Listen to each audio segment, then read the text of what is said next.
Pau sop na ning ka pau ste teu happy na dim ka bi ko le ka belu pa pathian miglo pum khatung hen mai dila ne kam layo le happy mama zinga chapa sang khat ni le hun so pika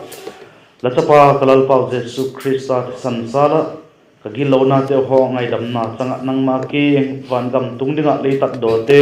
ka hi tak je kon ki pak ma main lakin ki pak thu ka gen a he je nang man le tat do sa hi jeng ma le je chu he chena je GINNA dik tak nang ma thu to ki to ka nei lo te chu nang ma ki tung thei lo ding a hi se kon kayu Christian Fellowship Church akimin bo la ko chom ten tu kum ka thu pi dingon GINNA chun la na vem ki pate pun la ki en che non ti thu pi ka ma dung chun tu ta ka hin keima hung ken chen dingin ka ki sing sawa keima ken tu le ngai tu ding pi te ho zo se long thung ngai to na lang man thu gan en lang la thua ka GINNA te ho ken chen ki pate theiling nang nei pan pi che in la pan pi na ka ton ki ko he hepa keima thua ka hin ho lo a hi dan ki chen tak mai tuni jeng ma in le nang man ka beng sungo thil tung ten be he chen saka jebe ho chu ngai tu jing ko ma ke mau thu hing hilo ke mau thu hilo nang ma thu nang ma lem go dung je ka hi se kon nang ma GINNA ke chen ngai poi mo theiling nang nei pan pi che da ki mo chen theiling nang nei pan pin tin la pan pi na do tak mai kalal pa do tak mai je so minin la ke ka hung do no he amen Korint khot ni na bung som le thum sa nga na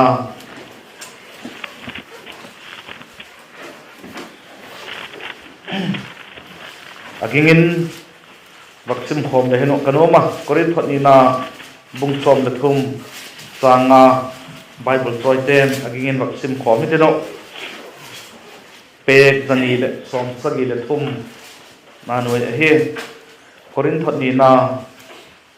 bung som le thum sa nga vaksim khom tiu sim tiu le GINNA achun la naw em ti nang ma nge ki patep sekon la ki en chin on a hi lo le nang ma achun Krista hi ti le chin pu wa ahem doi lo la hi lo nga chun i Bible phang sim thak naw se thiam thei ding en pan chan chitun malai som pi kan la igen taksa golin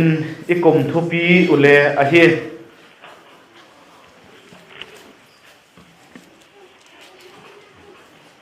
je hiket chen ning adoi pen chu I heb sa le avelin hongening katin la GINNA chu van gam tun theina ding ting a hina em van gam tun na ding thei GINNA a hina em ti ike pate po ike chen ning chu poi mo ma jing a hi pathini ma sa khan le igen ta ba bangtin hem che ta chu iki pate po ike chenu I phat chum pi tak ding ule katak sana tuni hin le gen to na la hitin Christian kiti van gam tung zo lo ding te din mon van gam tung zo lo ding te dan gen kit la hitin je te ki pa ei mau che iki pate po ike chen thina de mun din van gam tung zo lo ding te Christian mai te hi na gen job na lai le hino ka uta pakhat na ding a chon van gam tung zo lo ding Christian te ho chu aldin mono chu je ko la he khatna chun mi ma takin tak sak poimo nein ak he wa he van gam je thei na ding tak sak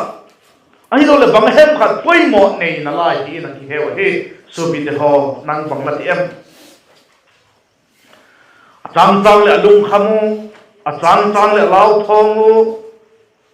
ki pa na nei to ma se ko hi van gam tung zo lo dik Christian te ho chu a thil tok te ho chu pathian lem go da hi te pom thiam jeng thei lo alung khamu le alung kham die ko ai lo le ala u le alau thong die ko ki pa na hin ko a nei tom se ma ki e Bible nei gen chu Krista nei tu dang lam na chu san to ka lungoi na hi ti kha nei thei lovin a a hi tuni nang le ke bangolin yung em la Christian hin ko bangolin om em I Bible in Timothy zika Krista nei tu dang lam na chu chan to ka lungoi theina hi hi ti chu la nei na em tak sabriu ai lo le mang hem mamo poimo tak mai van gam je theina ding te ka poimo ma jing nei na la in la ki em ki ngai to hi amau te ho chun van gam tung zo lo ding te ho chun Christian chu hi hille van gam tung zo lo ding te ho chun bang again se ko em ti ti hi le atang pi amau thu gen do se ho chu bang hem ti le kahin khu hin pathian in ei mal som na kamu poi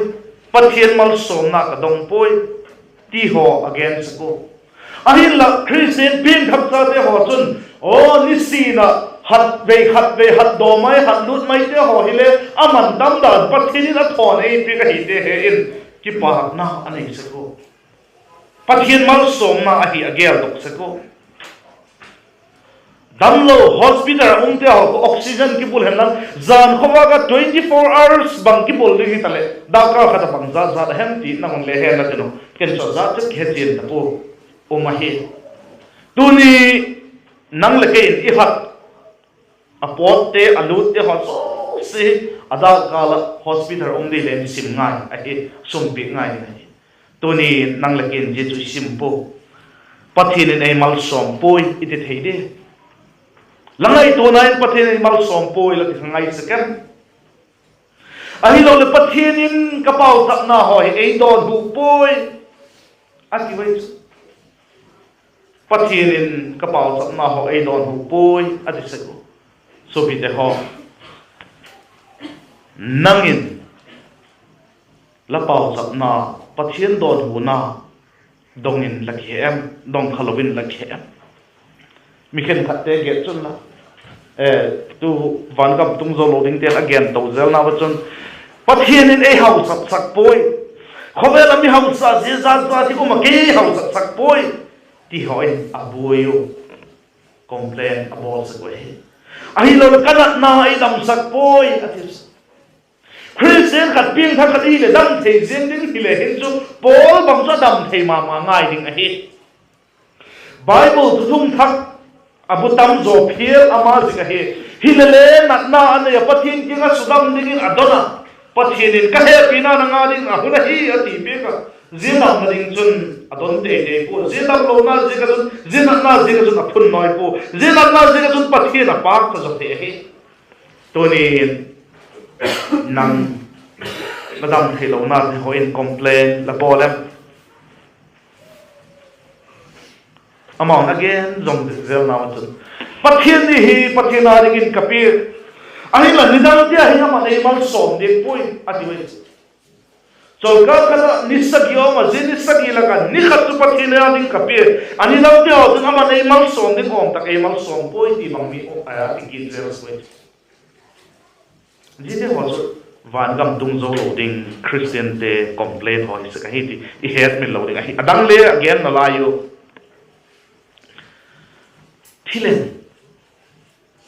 thilen bang ka diam le ka hepoi ma thilen van gam ka tung dem god mon ka tung dem le ka hepoi bang ka ma diam le ka hepoi je tu pien thak lo Christian het che na hi so bi da je ko to long kha ko hi le jak ta ki wa ma jak ta ki wa la khong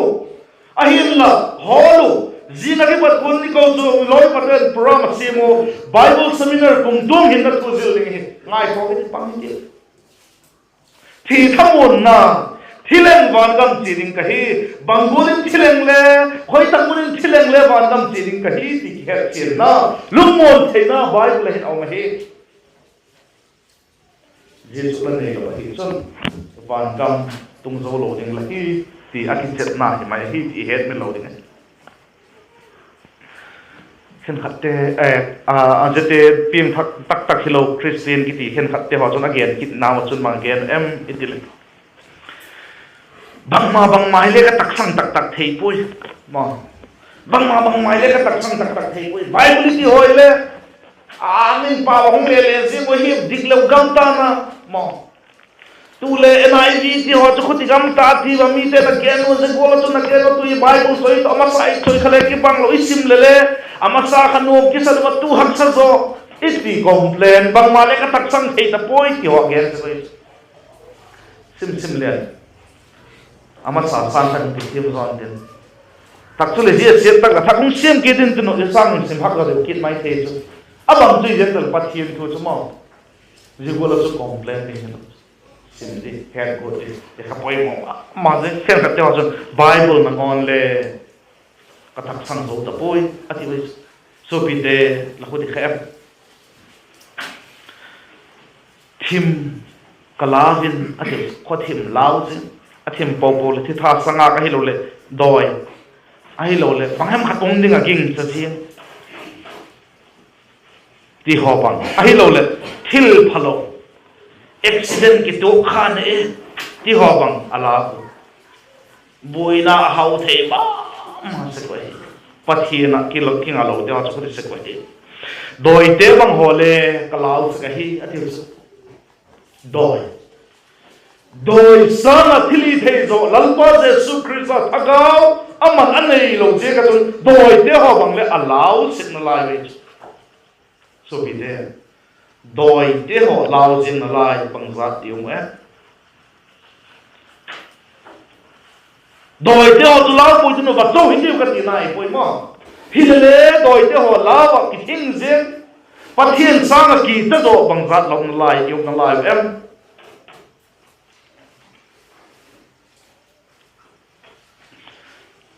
wan gam tung zo lo ding Christian te chun again ki tu kain khulun Christian ka hi a hin la kinak te ho kiniel te ho le be ni poi ati mai so bi de ki ngai je te ho chu mi ba tak sapana yu again do tang bi te se he nang gen do kile tin le langai to nine je ho chom kha sakem so bi de longwon na tak nei na em lakin na tu Christian ka hi ti laki pat na la Christian na tu van gan tun the ring ti na em ai lo le nang ki god la hi em khobe la nang ki god la van gan tum zo lo god muna na ai anaya sai ti kum kho to ma god din ong na lai hi phak la ong ma ji khobe la ong pen ju ji choi again khala tu malam ning kum ma salam nam khan ne ka ti again kha so bi te van gam chi na ding te la GINNA la nei lo van gam chi ding te la pathian thu la sui la he nom lo tak san nom lo tho thoi le Christian la hina tu le khai na khobe le o tu bom ma ja so le bom man je ta pon la chom ma lo le anaya sai kum photo ma ti tho ding la e khobe be ken nok sak bo ka ti se khala ke chu ji chu ka phal pen ka doi pen hilo hilele van gam chi na ding te na Bible thu henom dek lo sui nom dek lo zui nom dek lo van gam chi ding le hilo atu le ngam lo o te le ngam lo in cha thum som paisa te hole tho zel te ho sang chuma khobe be ka nom sa kin jom kha mai le chu pha sa zo ka lu si dum ta lu khobe le na ken thei ki sum dun se van gam tung lo anaya sai kum khato ma tin la ji su bi de he yum ta lo cha abang si le dalam kha ge poi ji hula chu van gam chi thela ring te na he chen na GINNA ki chen ki nei lo kha ka hi le su bi de pathian tu ni ei ti sak en la hun ki pa ko bin ka ngai than huk dam ni ka pan pi he ngai de mu tu hi hun ki pa ko tu ngang du hi huk dam ni hi ati kha ei wa ni na la hi jisi ka chun he be poi ti pan la ding wa he pan lai ti hobe la chun gen thei le hele sum la pa de wai le bang chen bol ding le pathian bin lo bin pathian na ring pe van gam chi thei la ding chen GINNA le pot le te chu poi mo pe na he ka ti dong a hi apa ni la ding a chun Christian van gam tung zo lo ding te ho chun sa kon na hi le ka khop hi sa khop hi na hi le ka khop hi ama ho chun duty golin angayu khen khat te ho bang chun kau chum te ho le sum dol bek bek ma kau chum ten sum dol bek bek ti hin chu bang gola bang zat ve ba ki dol adim khat ve ki dol chu pe yeng leo kon ba dol di ma sum dol be ba hi lo ka ni kan chu mi nong dol phat la pe le chun hung dol ki poen te ma e chu poi mo khat mai sum dol be tien chu dik thei lo chu tak san thei da na sum la pai te ho ilo a nisanoi gozuk noi duty te ho bang chu icham lo ba kin i bolo thalo lam hin thei na ni na chu so bi te neo ta be mo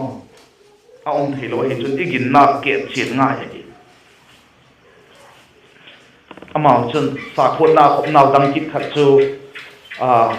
duty golin agelo program zo si apangai pau chap ding sum tuk ding bible sim ding abuyu duty golin angai haksa sa a khop se ko hi je ho chu duty gola ngai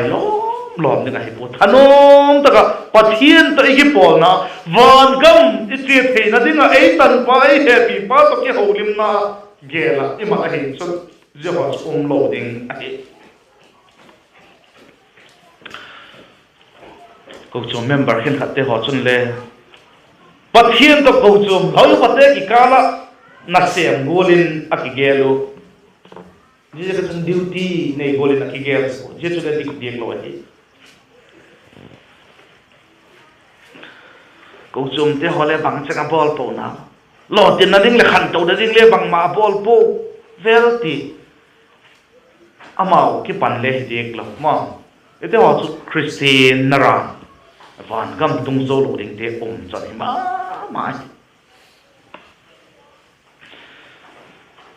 amao ho na lung gel chu bang hem ka thil bol in pathian le ko chu member te ko chu moi pa te ho akipak na dim ho ti bo bui ke wai ko chu moi pa te ki pak ki hen lang pathian ki pak so lo ding le ken ka thei da na ka hi thei da na ka thei do so ka bo kan ka lu moi ding je chun pathian ki pak ka hi pathian to ki zok na nei lo te ho chon bang zat pol le pathian ki pak na di o tin bu yin te no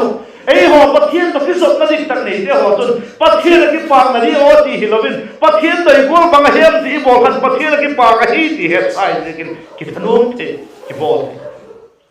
ke so aung ding ai a chu ti lo complain lama che hi chun so pi te igin na ikhet chin ma ngai ding ai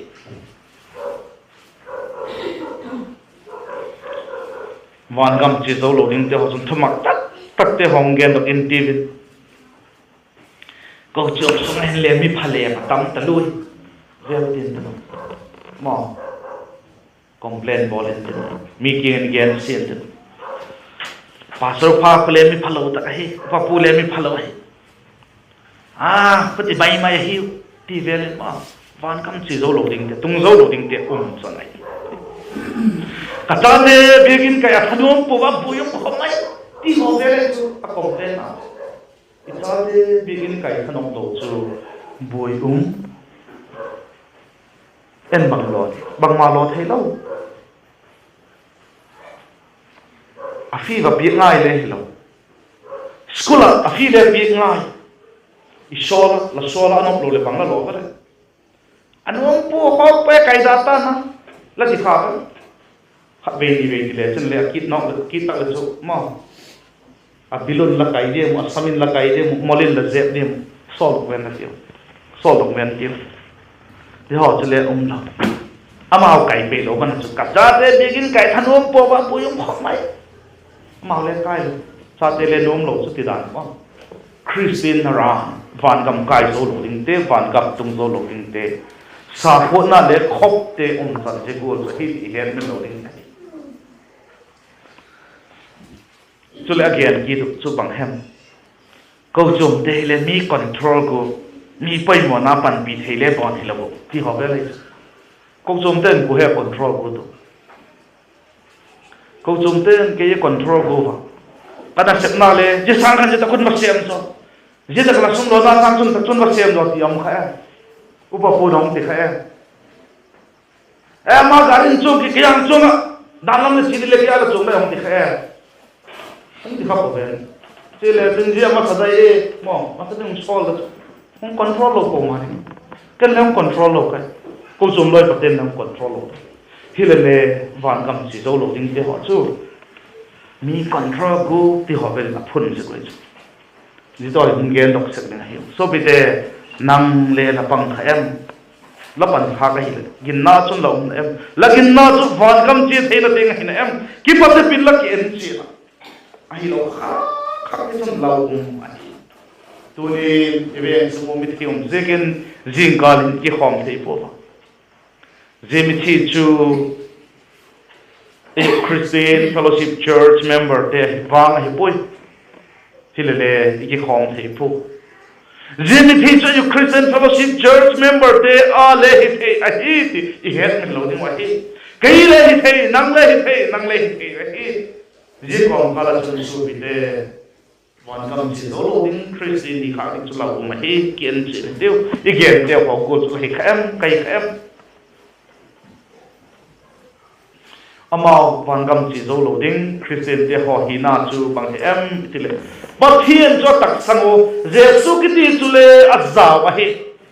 ไบเบิลเฮเลทุตักกิสิลสักนาฮีติจูอัตักสังเลยไวโฮมาจุเลหงุมดิ้งฮีมิดิกเพียงทักแต่วานกำจีนี่ไงฮิวมิดิกโล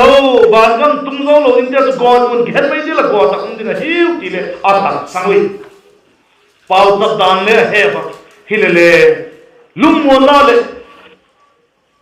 มัลโซน่าอะไรอยู่ละอะไรยิงลงไปลุงมัวน่าตัวต้นฮอลต้นมัลโซน่าตัวต้นฮอลต้นมุลโลวินสังโลวินอะไรสักอย่างso bide LGINNA kapken sinte dikimalo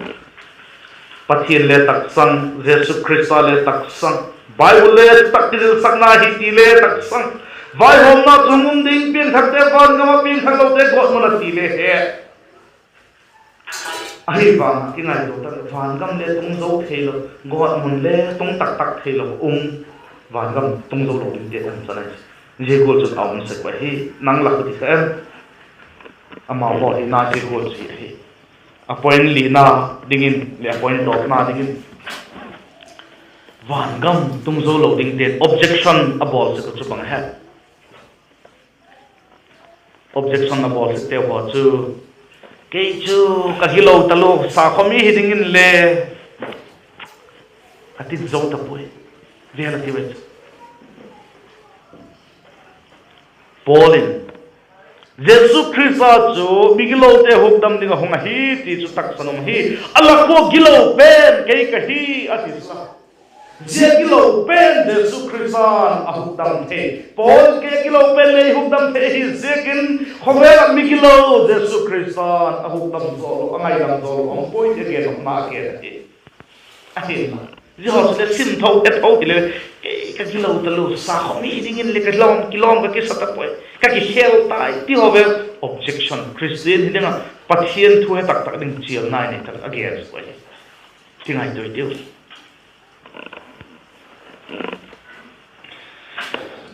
Christian phatak gino tak ka hi no min ahin la ka hi thei diek poi ati hi chuno hi thei diek lo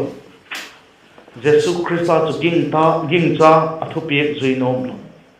azil sakna nom lo te ta ki bang ma khen khat te ge chun la thei to sun ka panga ke chu mi si ka hi sam pui atiu member ti ho ka ki te hi le ke chu mi si ka hi sam pui ka phanai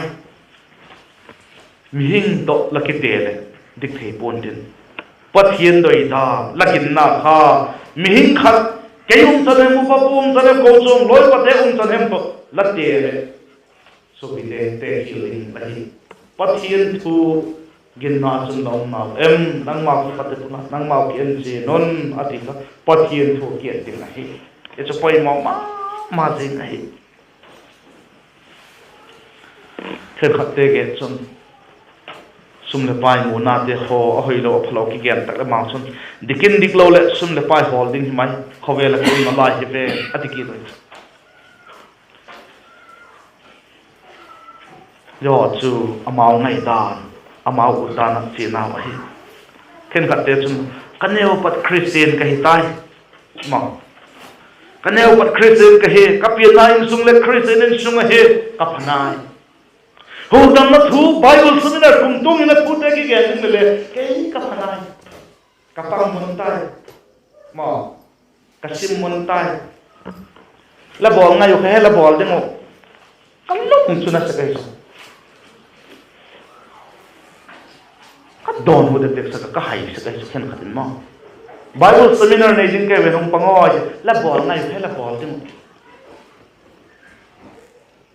jing ka lan ne khani tak lan ne ma khala ne ko cho tia ki del bia se jing ulum thin chang le nang le he tum lung na se thoi na ke ka lung na se su tak taka la bol ngai he la bol ding I bol sa he su ta ban gam ti the le he dek lo amao tum to he ki sama ma bol mo na anai sa ha ku ye ling te yu ke kiu ko ani ma la bol ngai he la bol sim mo ta kai ti lik lo me ki hen kalung na se thoi di pathing ta ken aneu pada kapina pat Christian kai tai ke chu ka phanai Pharisai mo Nicodem Juda te ho tu pa Jesu la pian thak dinga hi ati bi kha het mi lo ni Christian na ka ipian pa ta Christian ni so ka pian hin den le van gam che the ka hin em ka ginna hi ka ke che ka ki patet ze nga hi khopel je sa nga so ki patet ngai zo ong boy Doctor te ho kum som thum chung lam la hi ai ro kum som le chung mi la hi le kum khata ni bei bek check up la chi dinga hi ati so ka ani do te la bol so ai ro thagaw lam hin ko chu bang za pe ki patet ze lu mai de ni si mun si ngai ro ti kum bang za kan ka dam dinga chu kum khata ni bei bek check up la nei dinga ti le chi do so sum le pai le se ka ti no so GINNA ki patet din ken ding dir ko ma ki no lo jela kum dong wang ga ma ding tingaw khowela kum som si kum som ge idam so le gen thak san ding pe hinala ye chi dam na dinga chi ki en kol ham ke bang le ke ngai to sa kadam doi nek nai kum thum kum li lam amita jingka ne ta ka kane ka hi annek ma minute som li a hi lo le minute som thum vela hu connect te ding a p question kan se ka khop tho ta chu hilele doctor ina ge na hi ji ka chun ka bol jo chu ka ngai to sa pathian thua thagaw lam dam na dina I bol ding I sim ding ai lo I gen ding I zui ding ai ki pete bangoli I zui em ti ke le ke ken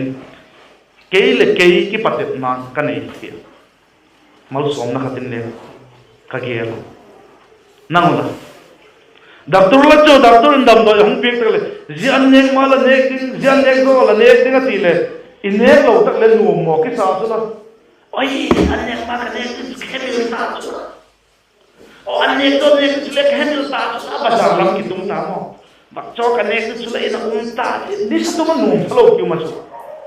ale thagaw lam chu la nek ding la don din la don khana ko de khana ji tak chul bang lung gel la ne yam lai tui ma jin thagaw lam Bible sim malam din ka tilaka sim man ko ka sim lo kai mo kai mo tui ta nge je ti din ai so bi de king hai ju thak ken je thak igin na ken je ti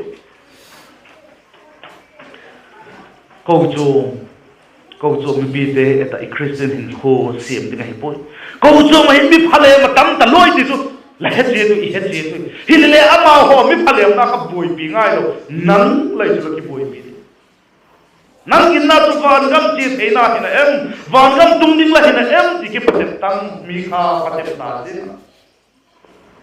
poi mo pe nang la hi ke ka hi I ki het mi lo dinga hi Khovel hin thagaw buk e sring atam taloi atam hilele je thagaw buk sang hat zo chu pathin umahi ti het mi loading ahi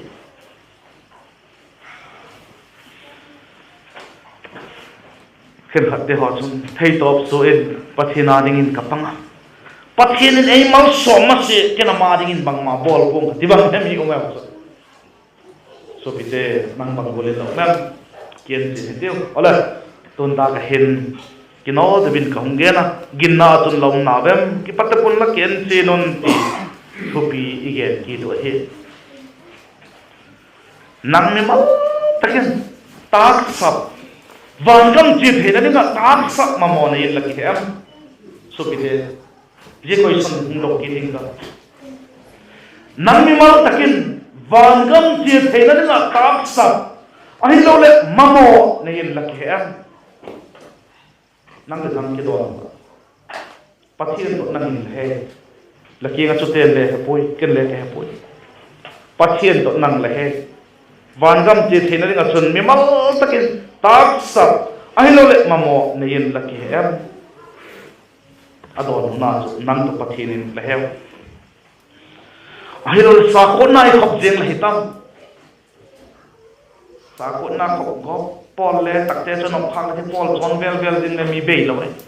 a chi na lam khop sa ko na khop la jeng te a hi lo le dan again ko la Christian mai van gam kai zo lo ding te ho to laki tuok ten kha em le ama hi na again te to laki tuok ten em nang laki he Pathian in le he Pathian thu hit objection la haw ma singa nang le nang ki dong la nang le nang ki patet Pathian in he nang le he abang trijeng tali again ta sa golin jing ni ta ki patakhon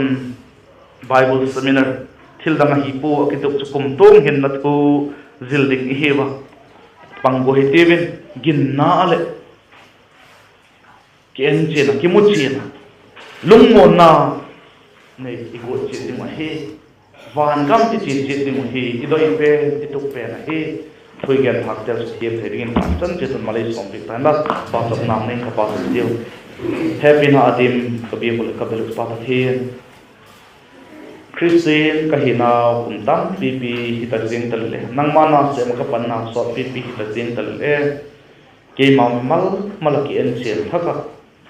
nang ma king tung zo ding te tung zo lo na lai ding khat tong kha khang ka ti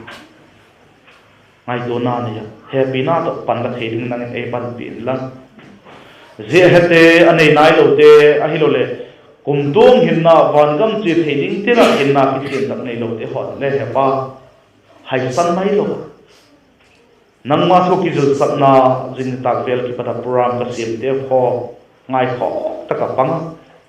la mal som na dong lungmo na thamo na nei theding nang in e pan pi chi ni la pan bina ka dong kin ko he mon chum ke yu Christian Fellowship Church member te ho zo sile nang man am namon chi to ho limpia ginna